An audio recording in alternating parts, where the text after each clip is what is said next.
हमेशा झुक करके दूसरे का आदर करता है और हमेशा दूसरे की कुछ मदद करता है, सेवा करता है। ये उसकी भक्ति का लक्षण है, उसके धर्म पुण्य और ज्ञान का लक्षण है।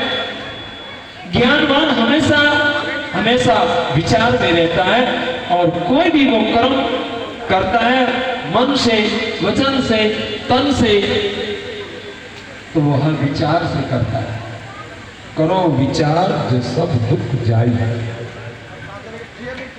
सतगुरु के मंत्र हैं ये, बीजक सतग्रंथ की वाणियां हैं। करो विचार जो सब दुख जाए। दुख का कारण, उस दुख के कारण को आदमी समझ ले और मिटा दे, यही तो ज्ञान। अब दुख के कारण को अज्ञानी नहीं समझ पाता। सो जूता खाए देखे तमाशा घुस के। आदमी उल्टे कर्म करता है और जूते पर जूता, दुख पर दुख उसको मिलता रहता है, परंतु फिर भी आदमी उसी कर्म को करता रहता है। एक बार कोई व्यक्ति बीड़ी पी रहा और खांस भी रहा था। अधिकतर बीड़ी पीने वालों को खांसी उठी जाती। किसी सज्जन ने कहा, इस बीड़ी की वजह से आपको बार बार खांसी आती है, इसको क्यों नहीं त्याग देती? परंतु आदमी इतनी आदत से लाचार होता है, कहते हैं ये बीड़ी नहीं छूट पाती और गाली भी दे देता है, क्योंकि अज्ञानी आदमी गाली देने में कोई देरी नहीं करता। और हमारे संत जो है कभी गाली शब्द का उच्चारण भी करना उचित नहीं समझते, क्योंकि वो संस्कार मन में बैठेगा। इसलिए आदमी जो है आदत के वशीभूत मजबूर है और मजबूर की वजह से दुख पर दुख पाता है।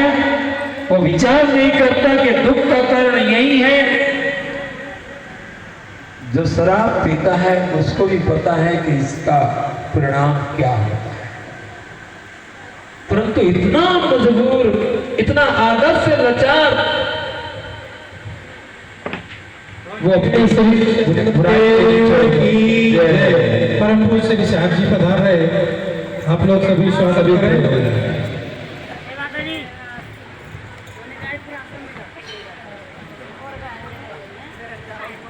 सभी लोग आगे बढ़ के अपने अपने स्थान पर बैठ जाएं और बंदी करेंगे।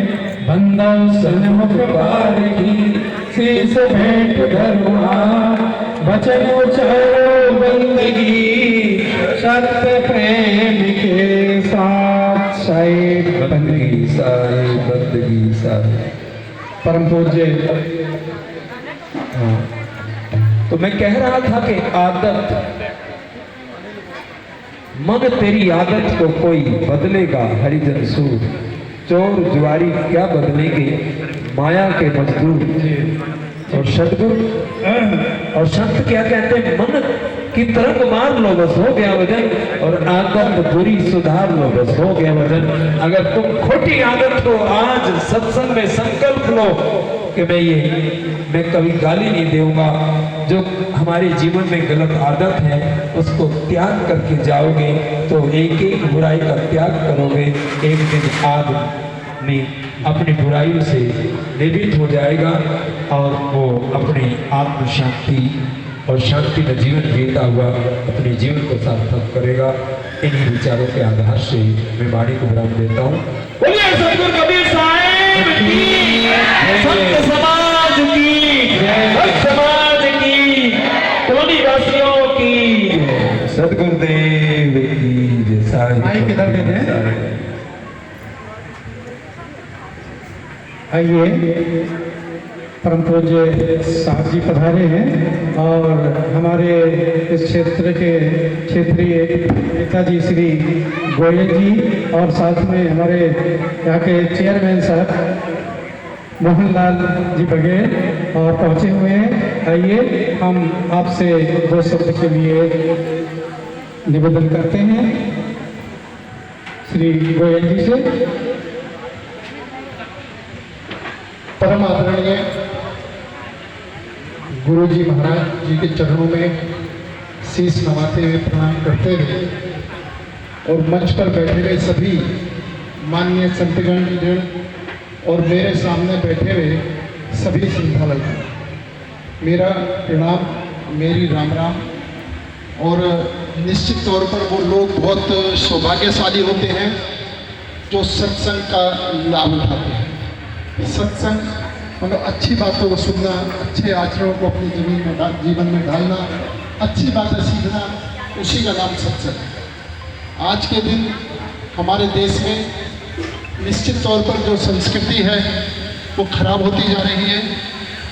बड़ों का सम्मान, गुरुओं का सम्मान, कहीं ना कहीं इस बात में कमी आती जा रही है। लेकिन मैं संत समाज को साधुवाद देना चाहता हूँ कि वो उनका प्रयास जगह जगह पर इस तरह के कार्यक्रम होकर के हमको अपनी संस्कृति से जोड़ते हैं, हमको अपने पूर्वजों से जोड़ते हैं, हमारे बारे में जानकारी देते हैं, हमको क्या करना चाहिए, क्या नहीं करना चाहिए। और मेरा तो एक निवेदन मात्र है कि जब हम किसी भी सत्संग में जाएं तो ये संकल्प लेके जाए कि वहाँ से कोई ना कोई अच्छी चीज़ हमें ग्रहण करके लेके जाए, और कोई ना कोई अपने अंदर जो भी कमी है जिसको छोड़ सकते हैं उसको छोड़ करके जाना चाहिए। जैसे भी मेरे से पहले गुरु जी कह रहे थे कि एक शख्स बीड़ी पीता है, तो बीड़ी पीना अगर बुराई है तो उनको बीड़ी छोड़ देनी चाहिए। तो इसलिए हम सत्संग में बैठना, सत्संग को सुनना और सत्संग को उसको अपने जीवन में ढालना, उसका यह कि जिसको हम छोड़ सकते हैं उसको छोड़ें, जो अच्छी से अच्छी चीज़ स्वीकार कर सकते हैं उसको स्वीकार। यही हमारे यहाँ पर आने का लाभ रहता है। और मैं तो खुद आपने मुझे यहाँ बुलाया, मैं आपका बहुत आभारी हूँ और आपने मुझे बोलने का समय दिया। इसी के साथ मैं अपनी बात समाप्त करता हूँ। धन्यवाद। जय हिंद, जय भारत। बहुत सुंदर श्री गोयल जी के विचार सुने और स्वागत उनका जोरदार ताली से करें। धन्यवाद। आइए आगे निवेदन में हमारे यहाँ के चेयरमैन श्री मोहन सिंह जी बघेल और आप भी हमें 2 शब्द से संबोधित करेंगे।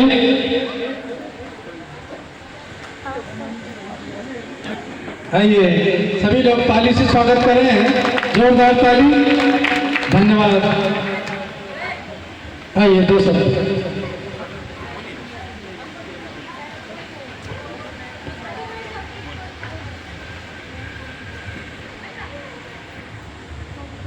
संत शिरोमणि